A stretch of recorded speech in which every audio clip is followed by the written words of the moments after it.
Now let us discuss a comparison between Rankine cycle and Carnot cycle. As you can see here on TS diagram, two cycles are represented on same TS diagram. The first cycle is 122, 22, 3 dash, 3 dash to 4 dash, 4 dash to 1, which is Carnot cycle.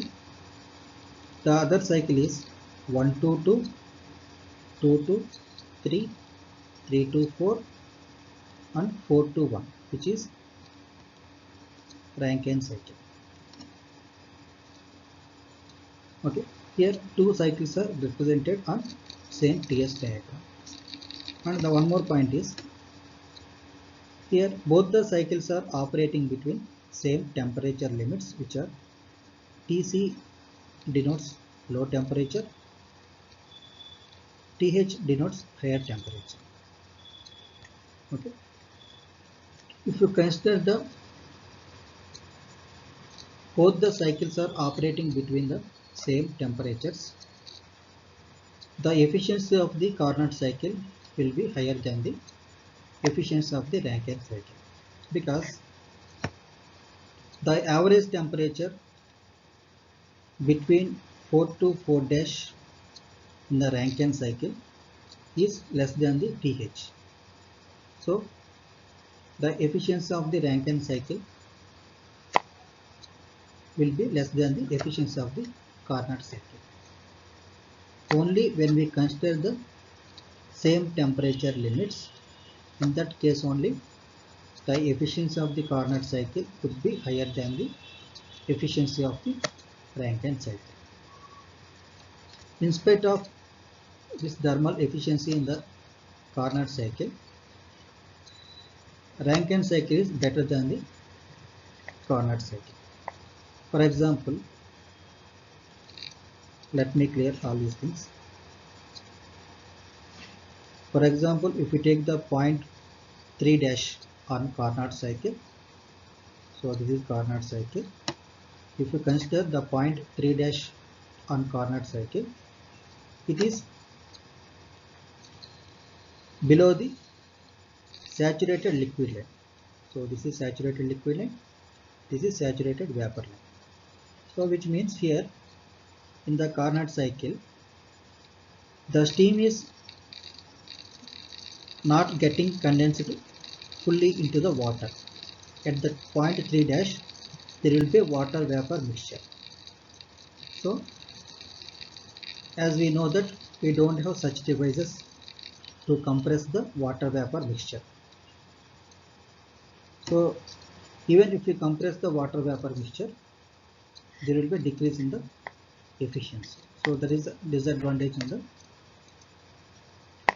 Carnot cycle. The other advantage in Rankine cycle is, here the Rankine cycle is operating at higher temperature. The Carnot cycle is operating inside the dome. So this is we call it as dome.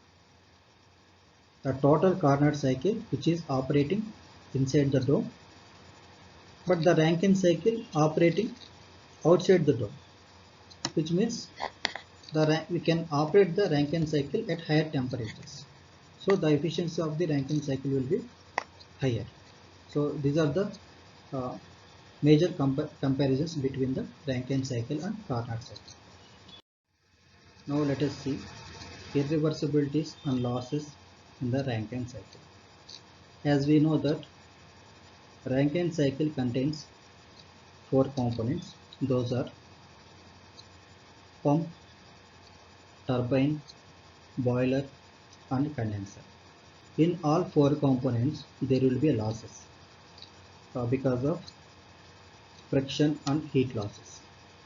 Due to these losses, there will be a decrease in the actual efficiency of the Rankine cycle. Now let us see each and every component and corresponding losses in the Rankine cycle. If you consider the component turbine, here there will be heat transfer from the turbine to its surroundings. As you can see on TS diagram, the process 1 to 2s, which is isentropic process through the turbine, where the steam expanding inside the turbine.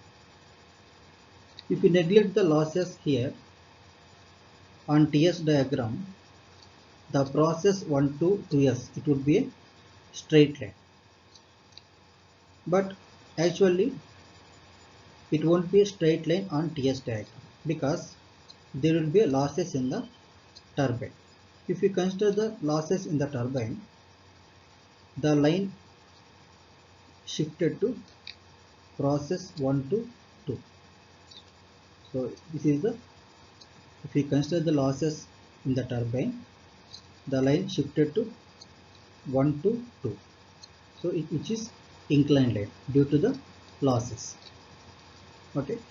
Here the point 2s shifted to point 2, which means there is an increment in the entropy. And the other important point is,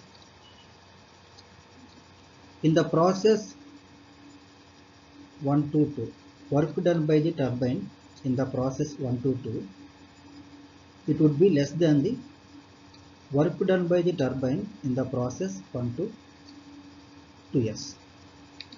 Okay, with this understanding, we can find the isentropic turbine efficiency.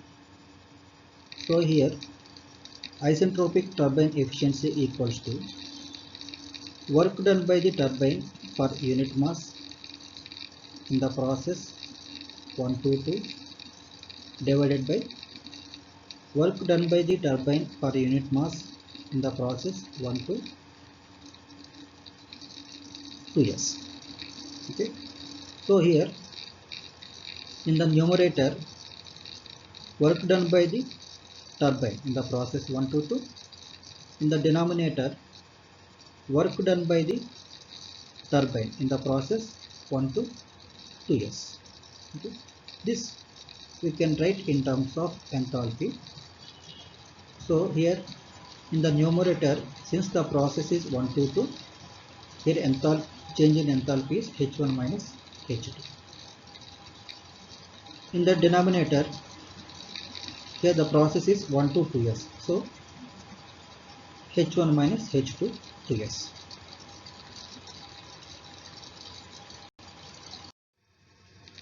Now let us discuss losses in the form. Here also there will be losses due to the friction and heat losses. As you can see on TS diagram, the process 3 to 4s, which is isentropic compression process in the form, where the pressure of condensed fluid increased to high pressure. If you neglect the losses in the pump, the line 3 to 4s, it would be a straight vertical line on TS diagram. But actually it won't be a straight vertical line on TS diagram, because due to the losses in the pump, the point 4s shifted to point 4. Actually here the process 3 to 4 is the inclined line. So if you observe carefully here, since the point shifted from 4s to 4, the entropy increased. And also the work input in the process 3 to 4, it would be greater than the work input in the process 3 to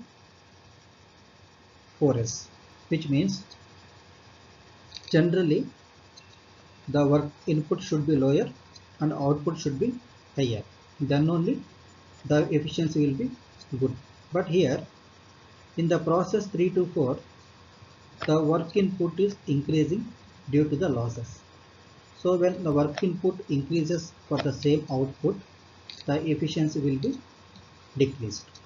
Okay, with this understanding we can find the isentropic pump efficiency, that is isentropic efficiency of the pump equals to work input to the pump per unit mass in the process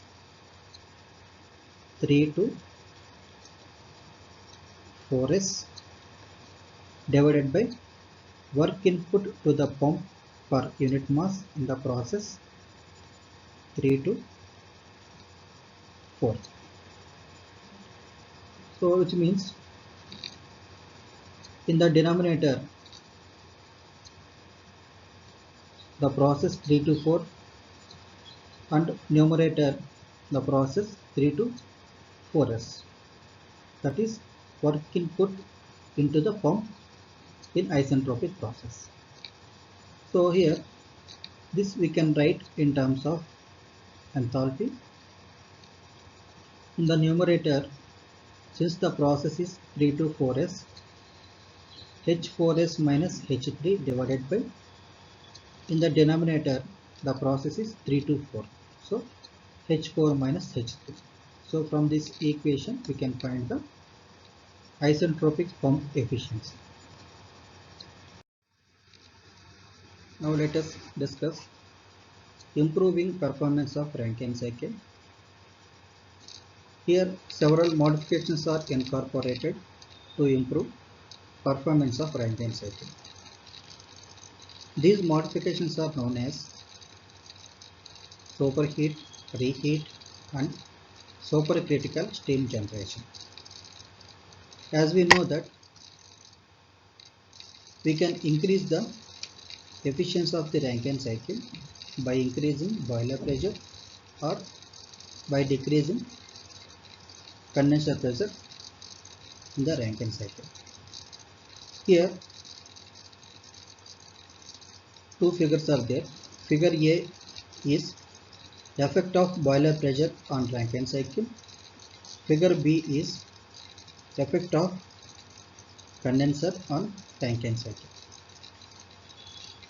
Now let us see figure A. Here two cycles are represented on same TS diagram in figure A.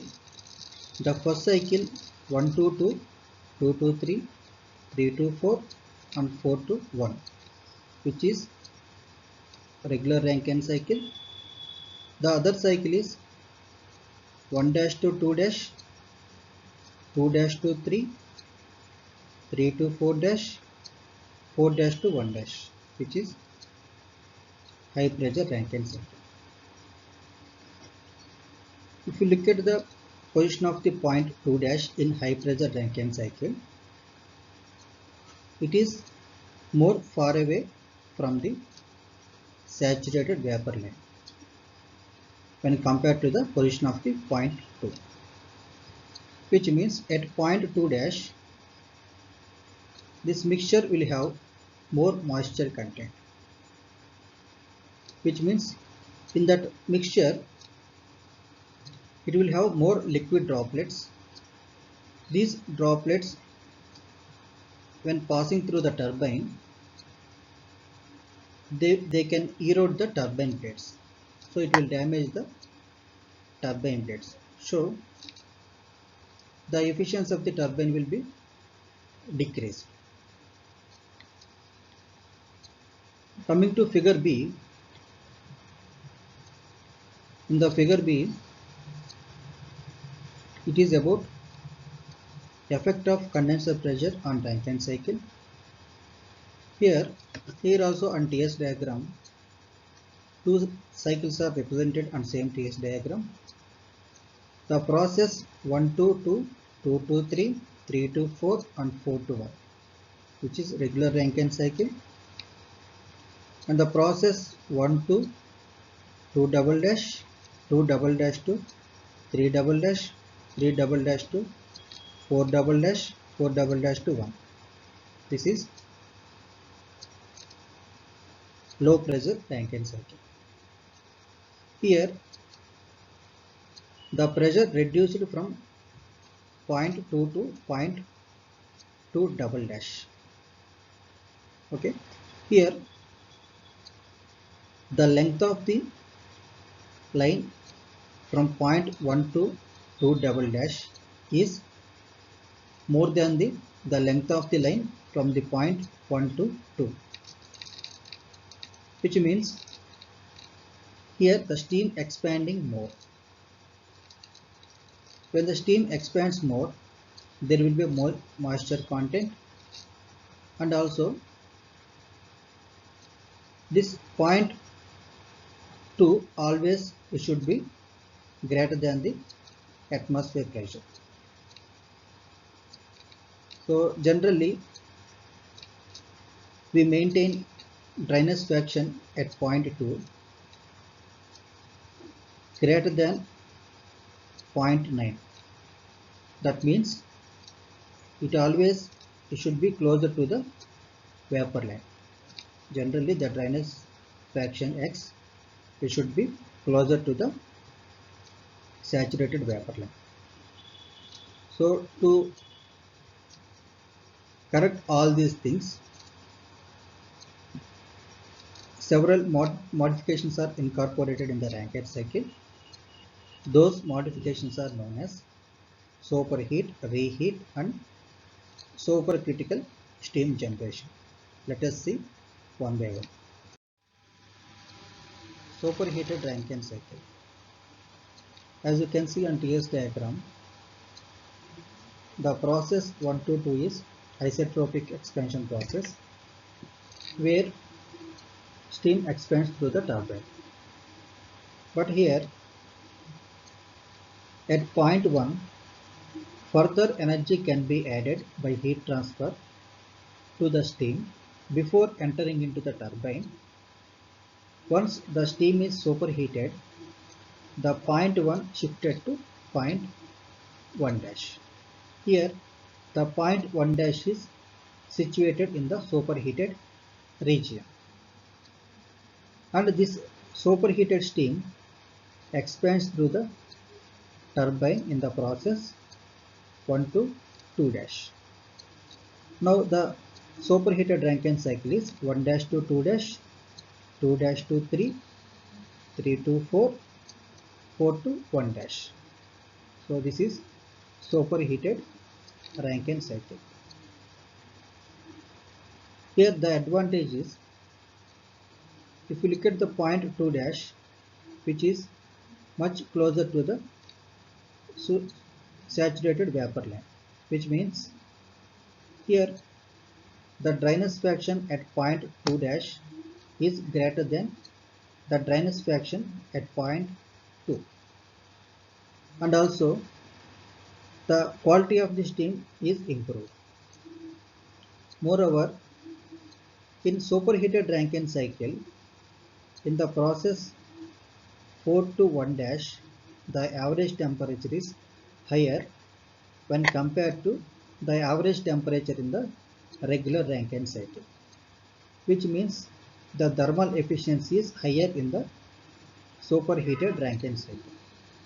Okay, so from this TS diagram, we understand that the efficiency can be increased by superheating the steam.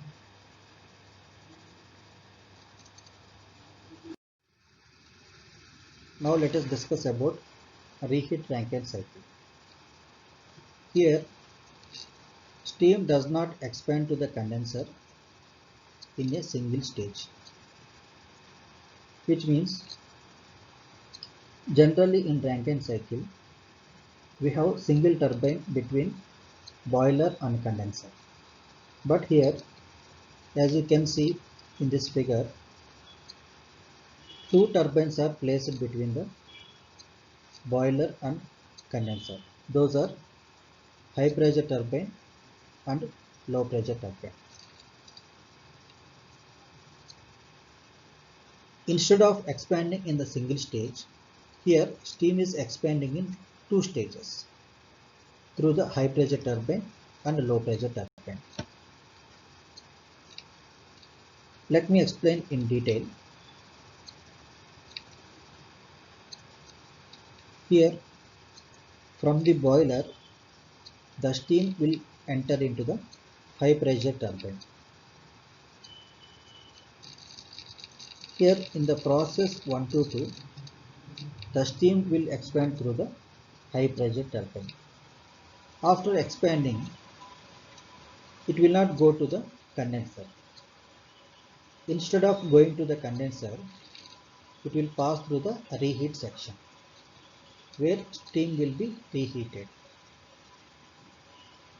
Once the steam reheated, that steam will enter into the low pressure turbine. Here in the process 3 to 4, the steam will be expanded through the low pressure turbine. From the low pressure turbine, it will enter into the condenser. From the condenser, it will go to the pump. Now let me explain TS diagram. Here the process 1 to 2 is isentropic expansion process through the high pressure boiler, high pressure turbine. After expanding through the high pressure turbine in the process 1 to 2, at point 2, instead of going to the condenser, it will enter through the reheat section where steam will be reheated in the process 2 to 3. After reheating, the steam will enter into the low pressure turbine. Here in the process 3 to 4, the steam will expand through the low pressure turbine. So this is what happening in the reheat Rankine cycle. Now let us see how efficiency is increasing in the reheat Rankine cycle. Here, if you look at the point 4, this point is much closer to the saturated vapor line, which means the point 4 will have more dryness fraction. So the efficiency of the reheat Rankine cycle will be increased. And also here the length of the line from point 4 to 5 is higher than the length of the line from point 4 dash to 5, which means in the process 4 to 5 there will be more heat rejection when compared to the in the process 4 dash to 5.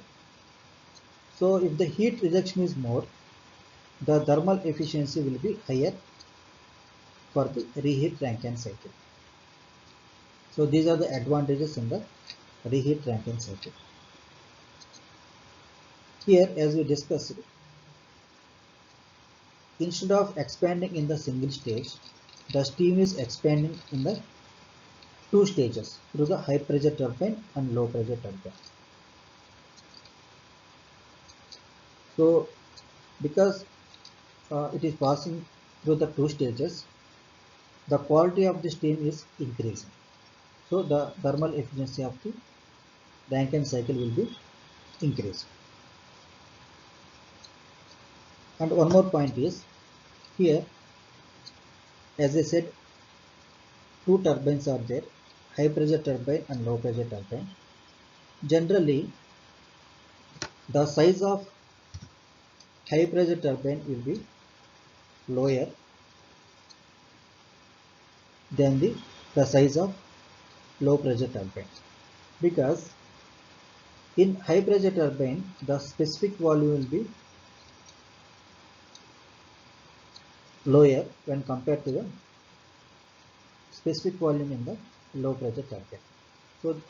So that is the way generally the size of the high pressure turbine will be lower when compared to the size of the high pressure turbine. So by seeing the size itself, we can say that if the size is low, that is the high pressure turbine. If the size is high, that is the low pressure turbine. Now let us see other modification in the Rankine cycle, that is supercritical Rankine cycle. Here in olden days, due to metallurgical limitations by materials, Rankine cycles used to operate at lower temperatures and lower pressures. But nowadays, we have so many advanced materials which can withstand higher temperatures and higher pressures. So nowadays most of the power plants are operating at higher temperatures and pressures at 600 degrees centigrade and 30 megapascal respectively. Now let us understand what is supercritical vapor power plant. If you look at the TS diagram, this line is saturated vapor line, this line is saturated liquid line. If you take the water at 1 atmosphere pressure and 100 degrees centigrade, the water will be converted into steam. For example, say this point is the 100 degrees centigrade. Here the water will be converted into steam. During the phase change, it will pass through the saturation zone, which means, again I am repeating, during the phase change, while converting into water into steam, it is passing through the saturation zone, which is inside the dome. But coming to superheated power plants, supercritical power plants, here the process 621 is heat addition process in the boiler.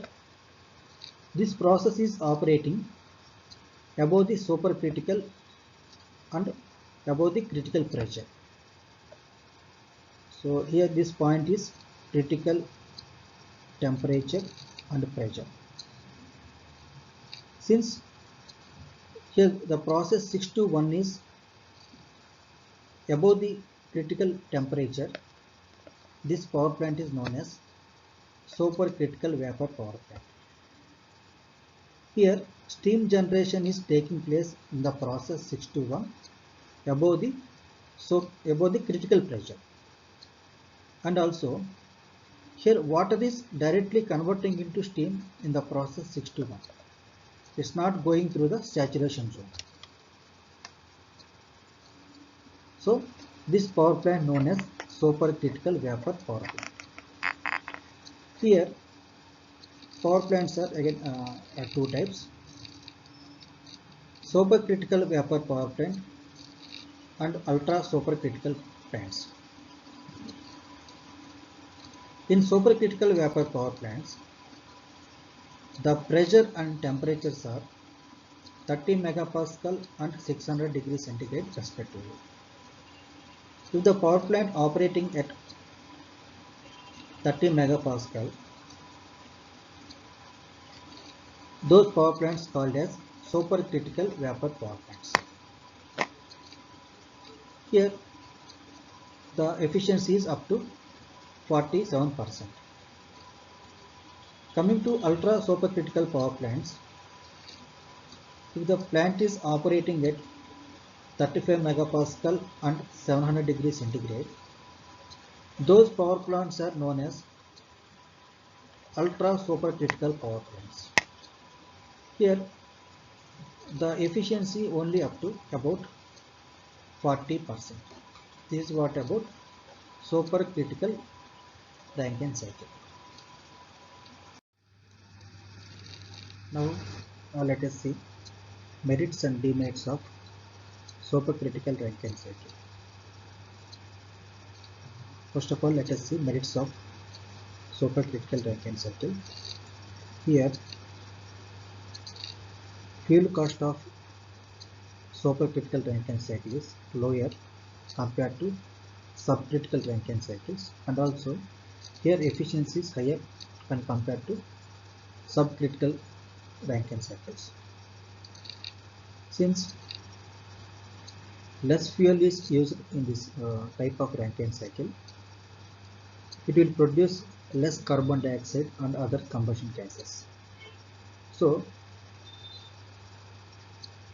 it will reduce the environmental effect and cost effect. These are the merits of the supercritical Rankine cycle. Coming to demerits, here installation cost.